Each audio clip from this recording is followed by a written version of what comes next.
is April 23rd, 2025. And while the Trump administration is in a position right now where it is actively engaging in talks with Iran and with Russia, and you've got Trump talking about de-escalating the trade war with China, we also have to remember that we can't accept these statements at face value. Why? Well, because the US establishment is much bigger than just the current administration of the moment.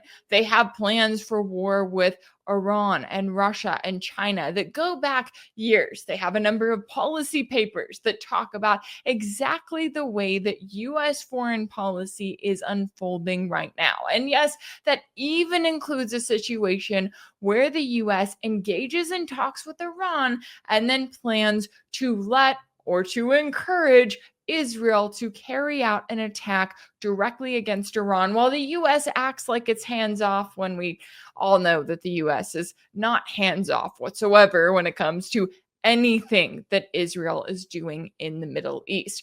We got into all of the latest. We talked about a range of issues, where things are headed, and also the role that the propaganda war plays in all of this with a special guest earlier. So let's take a listen to that conversation now. Joining me now to discuss is Brian Berletic, a geopolitical analyst and host of the New Atlas. Brian, thanks so much for taking the time to join me.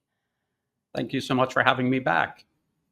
Always good to have you. Now, I want to get your take on a few different topics. I know there's a lot going on, and in some ways, not a lot going on right now. But I want to start off with Iran because, as we saw, Trump went from threatening an all-out attack to suddenly announcing plans for nuclear talks. And we have seen 2 rounds of talks with the third planned for this coming weekend. But we also have reports that Israel is planning an attack on its own and that the Israeli Air Force is running drills for it. Now, I do want to bring up a post that you made because you pointed out that this has actually been the plan for a while with a Brookings Institute policy paper from 2009 titled "Which Path to Persia?" And it has an entire chapter called "Leave It to Bibi, Allowing or Encouraging an Israeli Military Strike." Now, reading this could have been written today, right? There's not much to convince me that this was written back in 2009 because not much has changed. But in it, it talks about the US, engaging in talks, making it clear that they're not the ones who are attacking, setting up a deal. Iran rejects the deal, and then all of a sudden, Israel carries out an attack. Is that what it looks like we could be building up to with what's happening right now? Yes, absolutely. The United States is only creating this issue with Iran in the first place because it has sought to subordinate Iran for decades. It and the British had subordinated Iran. Iran threw off Western control, and the U.S. has been trying to reimpose it ever since. So we're talking decades and decades, and this is what every single administration, without exception, has been trying to do, including the previous Trump administration. Conducted an act of war against Iran, the assassination of General Qasem Soleimani in Iraq, a very serious act of war that only Iran's restraints prevented an actual war from breaking out. So the whole purpose of creating this issue in the first place is to find a pretext for war.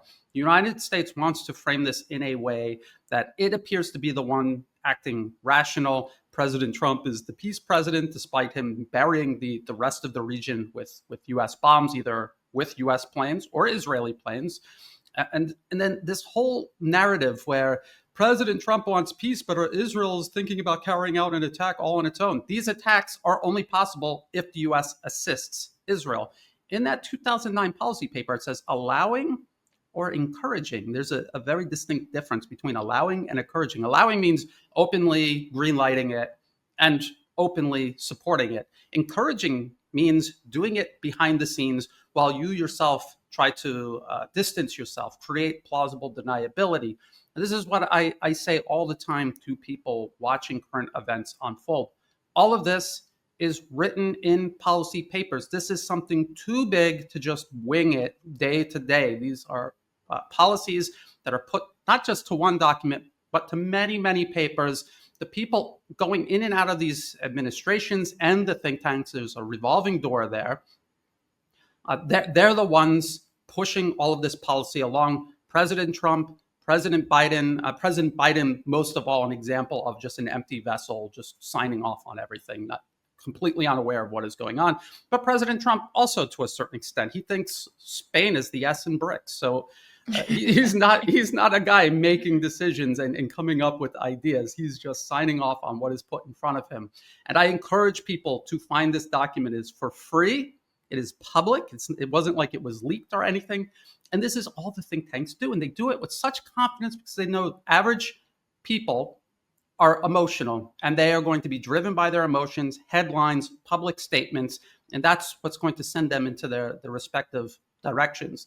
They know people aren't going to sit down and read an 170-page policy paper, laying this all out. And if you read it, it's very frank language. I posted some screenshots from the document. It's very frank language, admitting that we're going to sabotage the deal ourselves. And then when we do, we'll blame it on Iran and the whole world will think that they had a great deal and then they, for whatever reason, rejected it. And it's all their fault, all while the US from the very beginning was just looking for a pretext for war. So that is exactly what the Trump administration is doing. Yeah, and I'm glad that you bring that up, and I'll link the report below because it's so interesting to read this out in the open. And I think a lot of people, they look at someone like Donald Trump and they're like, he doesn't want war, right? He campaigned on the opposite of that. But as we've talked about before, when you look at the people around him, maybe Trump doesn't want war, right? Maybe he is genuine in claiming that, oh, he wants to see peace and he wants that to be his legacy. Well, you look at the people he surrounded himself with, and they are the exact opposite of peace and an end to war. And it's also interesting, too, I would also point to the comments that Trump is actually making, because he notably announced that he spoke on the phone with Netanyahu on Tuesday and said that they talked about a range of issues, including Iran, and that, quote, the call went very well. We are on the same side of every issue. So if you're in Iran's position, you've made it clear, hey, we actually don't want war, right? We're happy to have talks with you. And similar, it reminds me of kind of what Russia is doing, where they're saying, hey, we're happy to have dialogue. These are our requirements for a deal if there is ever going to be one. But you look at Iran and they've already accused Israel of interfering with these talks, right? They're kind of making it known that the US is not an honest broker here in the sense that it wants a legitimate deal, because if it did, it wouldn't have pulled out of the last deal.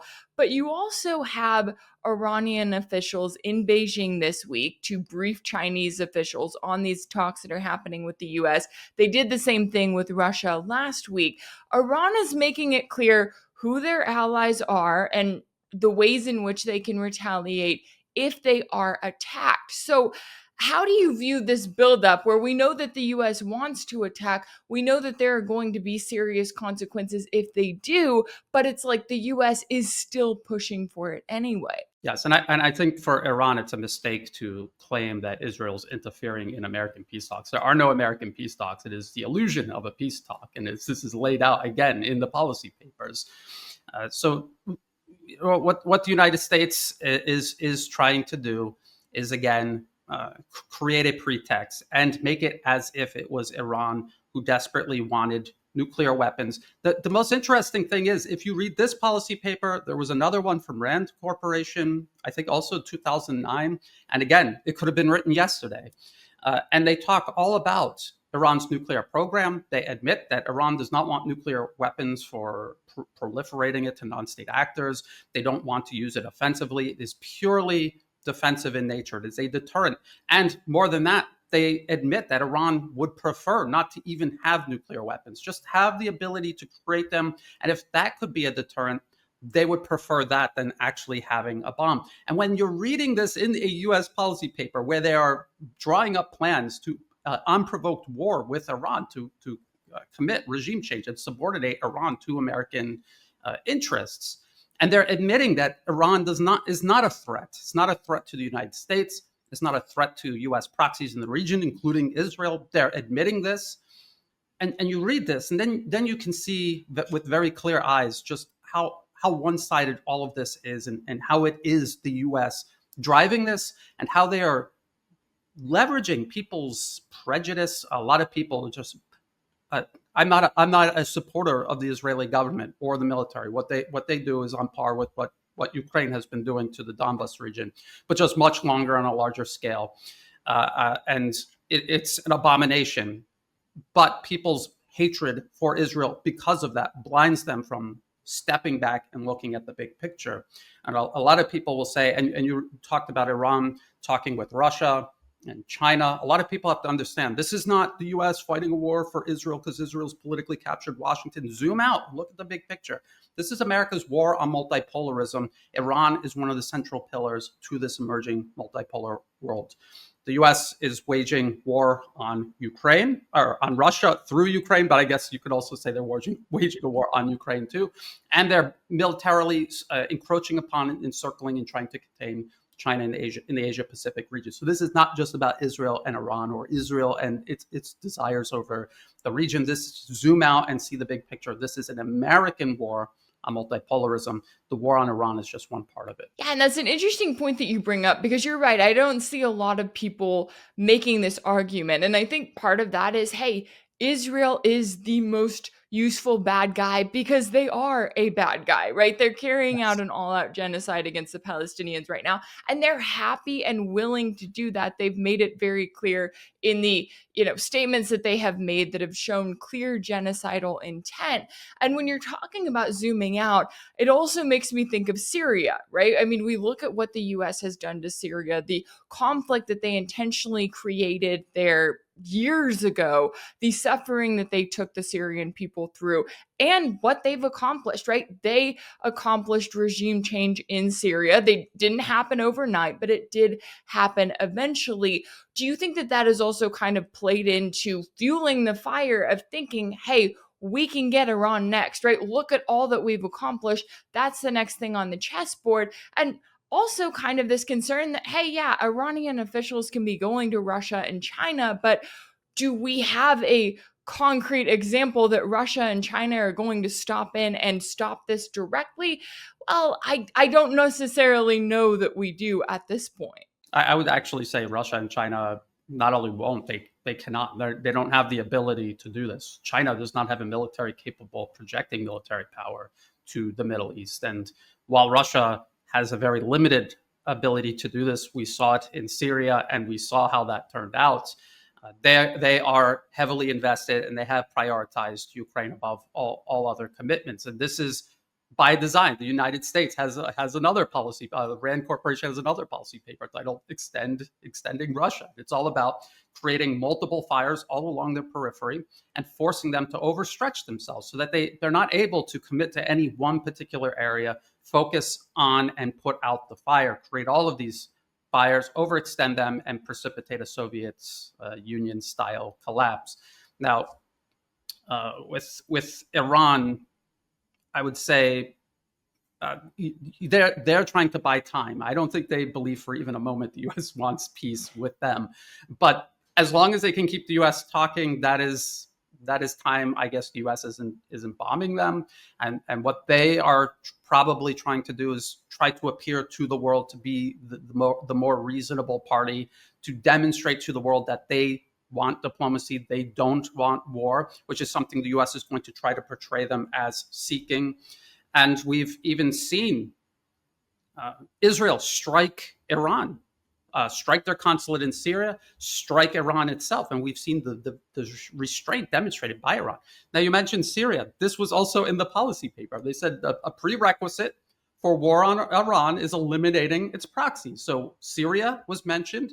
Hezbollah and Lebanon was mentioned. At that time, Ansar Allah was not the player that it is now in the region. But if it was, that would also have been included in the policy paper. And they said, we need to eliminate these players from the board, isolate Iran, and then we work on Iran last. And that is exactly what they're doing. So again, this was never about, oh, Israel wants to take over Syria, so we're going to help them do that. No, this is Iran is a pillar of multipolarism. We want to eliminate all peer and near-peer competitors worldwide, and this is how we're going to do it. And we're going to use Israel to do this. And the interesting thing is, a lot of people say, Brian, look at that paper. They're all card-carrying Zionists who wrote it. Some of them, maybe they're dual citizens even. But even in the paper, they are not talking about using the US to do this for Israel. They are talking about using Israel to do this for the United States. So again, it's very important because we're listening to public comments, and they're designed they're not telling us the truth, obviously. They're designed to prey on us emotionally. You can cut through that by just looking at the blueprint. What are they really building versus what they are telling us they are building? Yeah, and I think it's a good reminder that going back to 2009, it's like not that much has actually changed when it comes to these overall goals. And when you're talking about a pillar of multipolarism, we're looking at a country like Russia right now. And it's interesting to kind of watch the Trump administration. Obviously, they have these talks with Iran. They also have these ongoing talks with Russia. And you see the Trump administration in this place where they seem to be, and I say this lightly, right? They act like they are trying to put together a proposal to get Russia on board with a deal, when in reality, the proposal that they're putting together is one that Russia is not going to accept, right? They're playing this game of saying, oh, hey, we'll recognize Crimea a decade or more than a decade late, or we'll promise that there will be no NATO membership for Ukraine. Basic things that, yes, Russia is demanding, but they also are not acknowledging some of the major concerns that Russia has put forth, which is, okay, if we have any kind of a ceasefire or any kind of a deal, what does that mean for the Kiev regime and its military? How is NATO going to be directly involved? Because we know that they are going to be directly involved. How do you view those talks there and kind of the hope that Trump is going to secure some sort of a deal, when if you actually look at the basics of what is being presented, that does not seem remotely possible at this point? I have been talking about this since February 12th, when U.S. Secretary of Defense Pete, and I think the last time I was on your show, I also brought up this directive that he laid out to Europe. He said, you're going to spend more than double on NATO. We're expanding NATO. NATO is the threat Russia is responding to. And this is what Russia wants to address. And what is the Trump administration actually doing? Expanding NATO, not reducing it, not addressing it in any meaningful way, but expanding it. Secretary Hegseth told Europe, you're going to expand your military industrial production. You're going to double down. He literally said, double down on arming and equipping Ukraine. You're also going to send European and non-European, not American, European and non-European troops into Ukraine. Not under Article 5, because we don't want to get dragged into this. We don't even want that to be a possibility. You are the next proxies in line. We have fed Ukraine into this proxy war, and they are about to collapse. Now you're going in, and you will either freeze this, or Russia will have to make the decision. Do they stop, or do they continue and wage war directly against essentially NATO forces in Ukraine? And that's what he laid out. It was a Syria-style freeze, and we see where that led, plus a Minsk III framework. I've been saying this since Secretary Hegseth laid this directive out, and people said, no, that's not going to happen. Maybe Secretary Hegseth went off script. No, this is literally what they have been doing ever since. And people were saying, Europe is sabotaging Trump's peace talks because they're talking about sending troops into Ukraine. Secretary Hegseth told them to. They're just doing exactly what the U.S. told them to do. There's all of this talk in Germany about just emptying their arsenal into Ukraine and expanding their military industrial base, not their civilian industrial base, their military industrial base, to take over for the United States. Why? What did Secretary Hegseth say the purpose of all of this was? A division of labor to maintain American empire. The U.S. needs to focus on China. They physically, literally do not have the ability to deal with Russia and China on their own. They are assigning their European proxies to at least freeze the conflict in Ukraine and lock Russia in Ukraine so that they can't help Iran. They can't go help China. And then the United States will deal with China. And then at a later date, they will circle around and restart hostilities with Russia and Ukraine, which is what they have done over and over and over again. Minsk 1, Minsk 2. Remember, before even that, there was a deal supposedly made to stop the Euromaidan, the U.S. overthrow of the elected Ukrainian government. That was betrayed. Multiple arms control treaties were betrayed by the Bush Jr. administration, the first Trump administration, and then that was used to encircle Russia with a growing arsenal of long-range missiles and anti-missile systems. And so this is a buildup to contain Russia, Iran, China, and eventually absorb all three into a unipolar world order subordinated to the United States. The special interests in the U.S., not the American people. Obviously, they're among the victims of all of this. Yeah, and it's been so interesting to watch as, everything that you're laying out there is a reminder that this has been years in the making, right? This did not happen overnight. These policy papers were not written just because Trump got reelected or because Biden was in office. No, this has been across party lines. They're all one big party at the end of the day. And when you're looking at how Russia is dealing with this, and I know we've kind of talked about this, there's almost kind of been a fear that NATO would put forth a deal, that the US would say, hey, you know what, Russia, we're going to give you XYZ. We're going to make it look like we're giving you everything that you want. Recognize, these new 5 territories as part of the Russian Federation. We're going to keep Zelensky in check and on and on. So far, the US is not doing that, which is actually kind of interesting to me because it almost makes it easier for Russia just to say, no, we're not taking that deal because you're not addressing these demands. When it comes to the position that Europe is playing in all of this, because I do think that that's one thing that you've really been highlighting is that, look, there's not this massive break between the US and Europe, right? They want to make it look like, and I don't think that Trump particularly likes Emmanuel Macron or Keir Starmer or dealing with them. But as we're seeing from these talks that are happening in London today, the US is still very much working with its European allies, vassal states, whatever you want to call them. It's still very much using them. What do you make of the role that Kiev and Zelensky is kind of playing in all of this? Because Zelensky is still saying, hey, we're not going to recognize these territories. That's never going to happen. Is that part of the bigger plan to kind of try to wrangle Zelensky into a deal and then get Russia to say an outright no? Or is that just another piece to the puzzle at this point? I mean that sounds plausible because you can see the buildup. You can see the U.S. is now talking about recognizing Crimea. Before they said no way that would ever happen. They've been talking about all these other regions Russia has absorbed into the Russian Federation now at this point under their own constitution, recognizing that. You said no NATO for Ukraine, but what guarantee could the United States possibly give Russia for them to ever buy this? The moment President Trump, if it was a genuine proposal, which it isn't, but let's just pretend for a moment that it was, the moment he steps out of office, who's to say it's not going to be reversed by the next person in office? And who's to say Europe isn't going to somehow undermine that? Does the United States have unilateral complete control over NATO? I would say yes, they do, but there's many ways they can make it look like, oh, it wasn't us, it was Europe. They let them in. So there's so many ways they can backtrack on all of this. And then once you have the European forces in Ukraine, you have completely frozen this.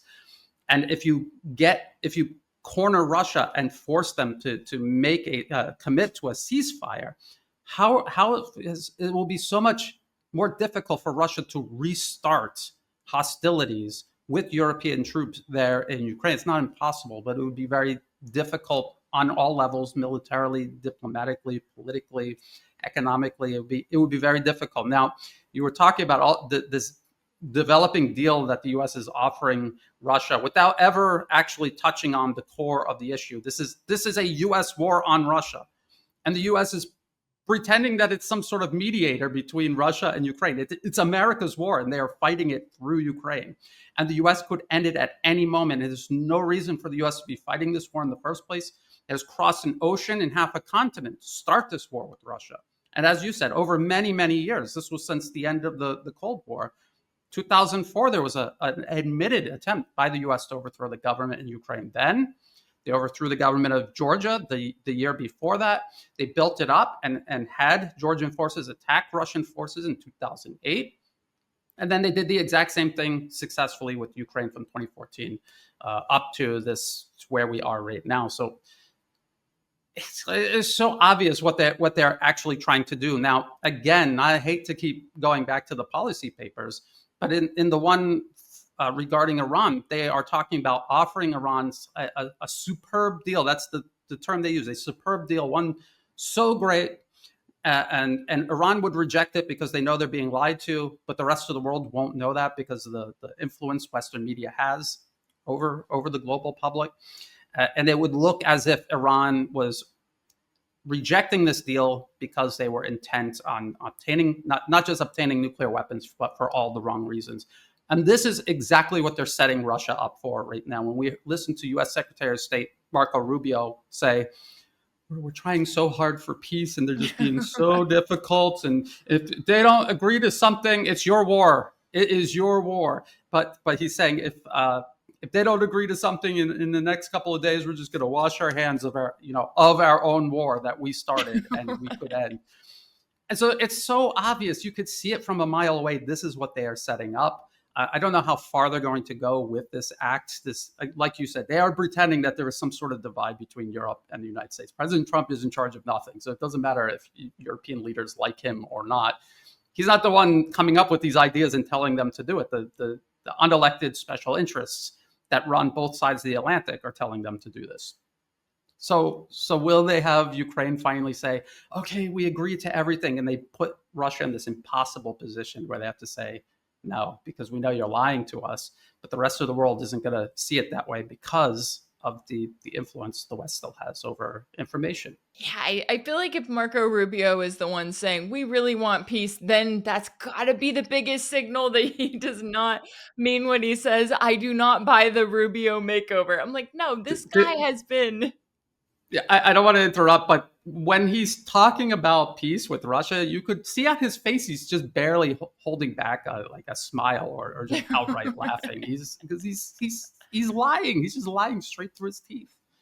Yeah, it's like I think that in it I was saying it when he made that comment about, oh, it's not normal to have a unipolar world, right? We're all for the multipolar world. I'm like, this guy's saying what he needs to say because he thinks that is what people want to hear. And that is what people want to hear, right? Even the American people are like, you know what? We agree. We want the US to be friendlier. We don't want war with Russia and China. Look, it's Marco Rubio telling us that.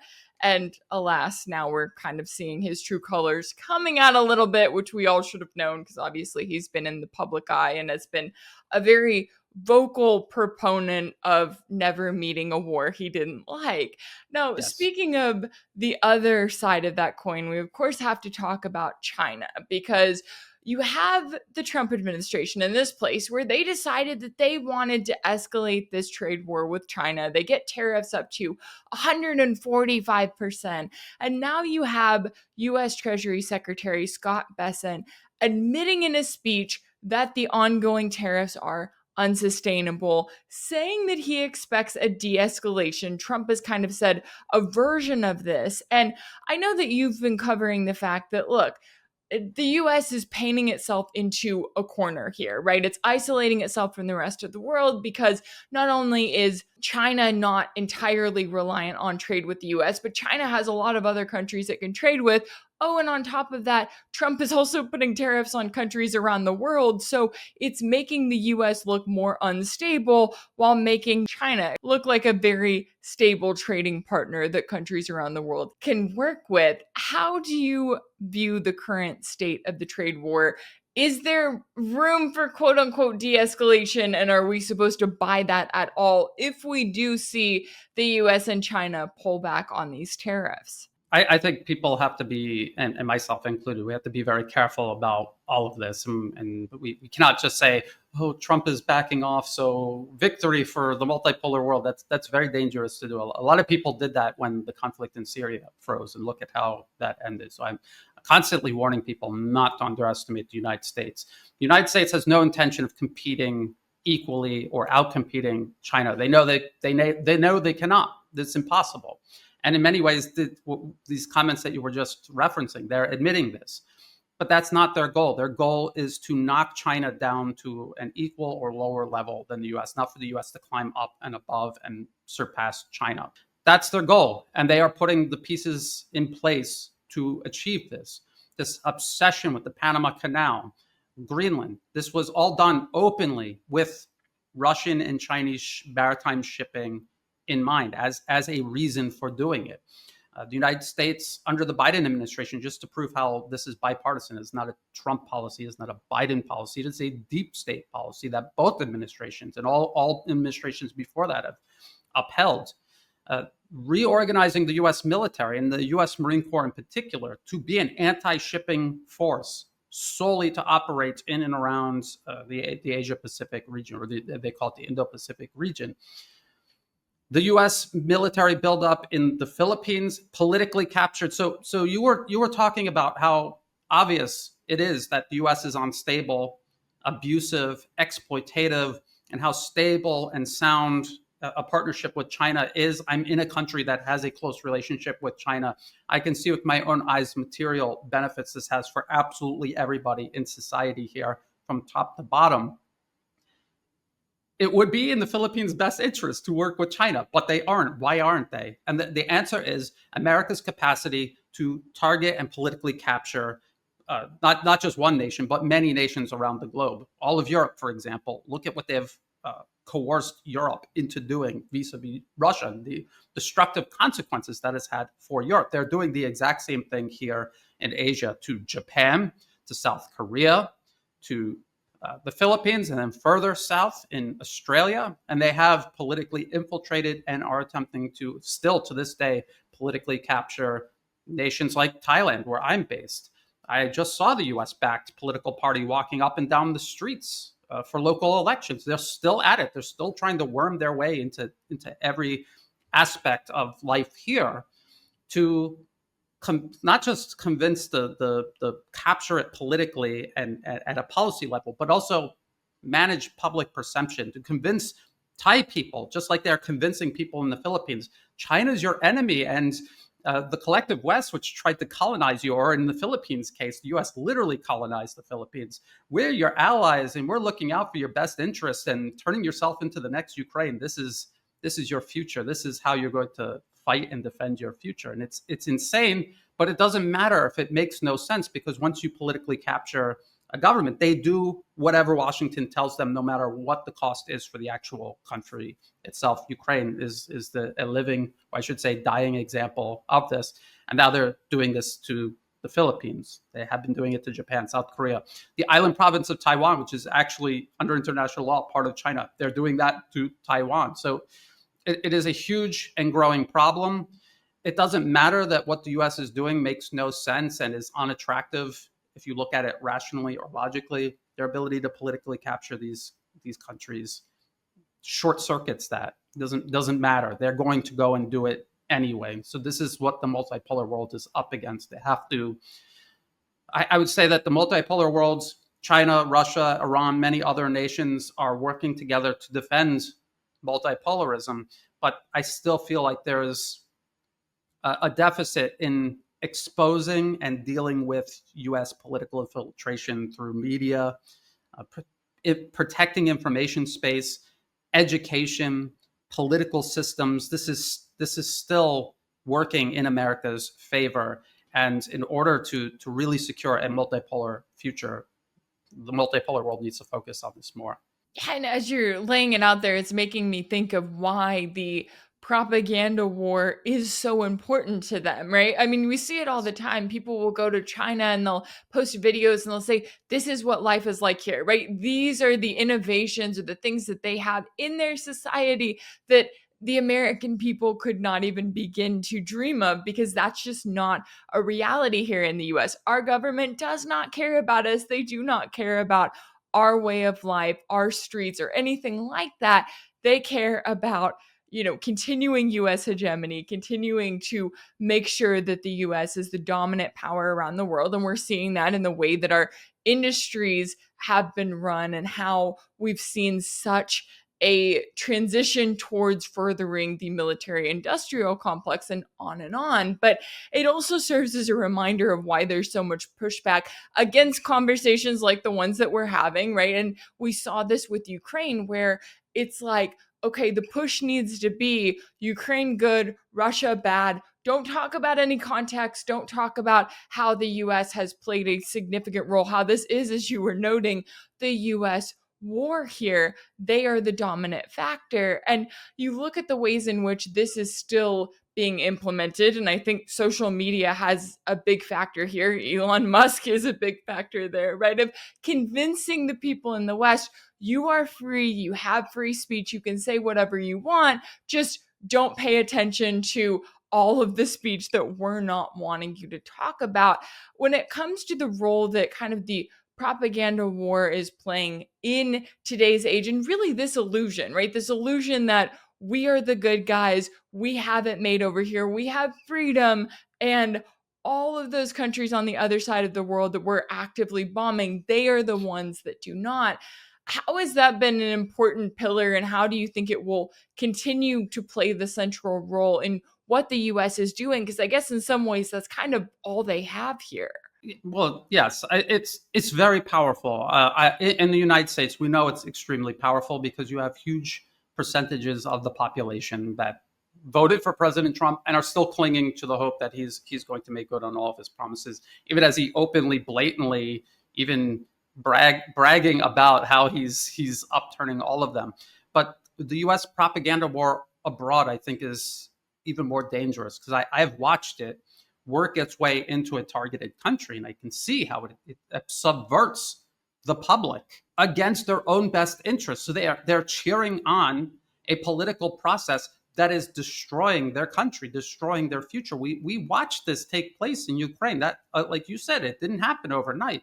It happened from 2004 to 2014. We remember around 2013, 2014, Victoria Nuland, in her capacity at the State Department, bragging about how the U.S. sunk $5 billion into Ukraine's internal political affairs to shape it and push it in that direction.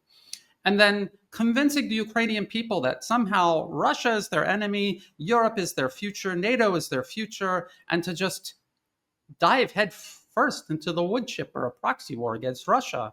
And we're watching their country be destroyed almost brick by brick. And look at the outcome. But that's what they convinced them to do. That is the power of propaganda. And this is why it's so important.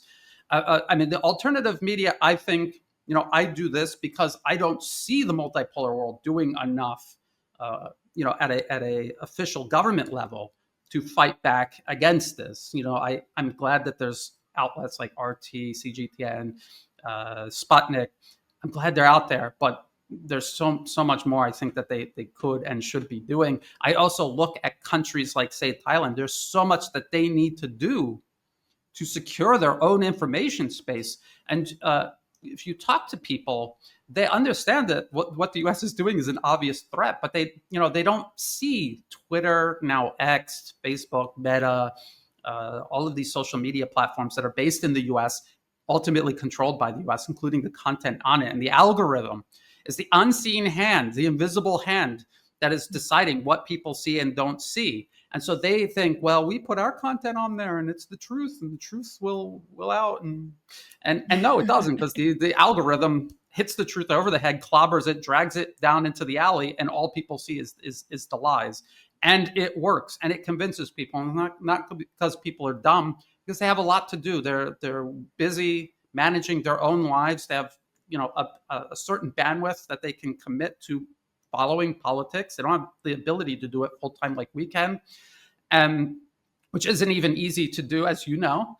And so it works, and they're able to convince people to work against their best interests. Look at the Arab Spring. That was artificial. They convinced an entire region of the planet to burn itself to the ground. And it's still suffering the consequences of that to this day. And here in Southeast Asia, Thailand's neighbor to the west, Myanmar, has been at war with itself for decades. This is a U.S. proxy war against the central government. And again, you look at Myanmar, you look at the Philippines, and you look at Thailand. Thailand has done a better job, but it needs to do much more, I would say. But you can see the consequences of failure and what it does. It is existential. And so having a powerful military means nothing if the U.S. can convince your people not to get into the tanks and jets that you paid for and lined up, or they'll get into them but point them in the wrong direction. The information, securing your information space is the most important I mean, information space is a domain of national security, and you'd be surprised how many nations still don't see it that way in their policy. Yeah, the US has figured this out on a level that I do agree. I think countries around the world, they need to start realizing what the US is doing and how it's been written in the policy papers, right? It's Yes. there. These plans have been there all along.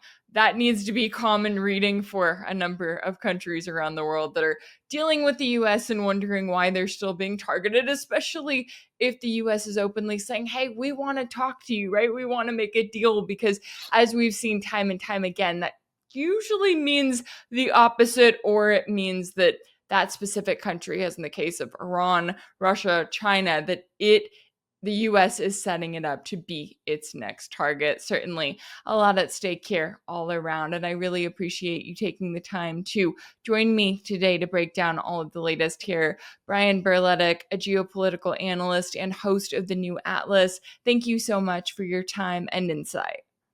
Thank you. If anything in this video resonated with you, be sure to like it, share it with your friends, leave a comment, and as always, don't forget to subscribe. And if you want to keep up with all of my work, make sure that you're subscribed to my page on Substack. That's rachelblevins.substack.com. That's where you'll find ad-free videos and new weekly episodes of my exclusive series for paid subscribers called Sanctioned. You can also check out Sanctioned over on my page on Patreon. That's patreon.com/Rachel Blevins. As always, thank y'all so much for all of your support, and I'll see you next time.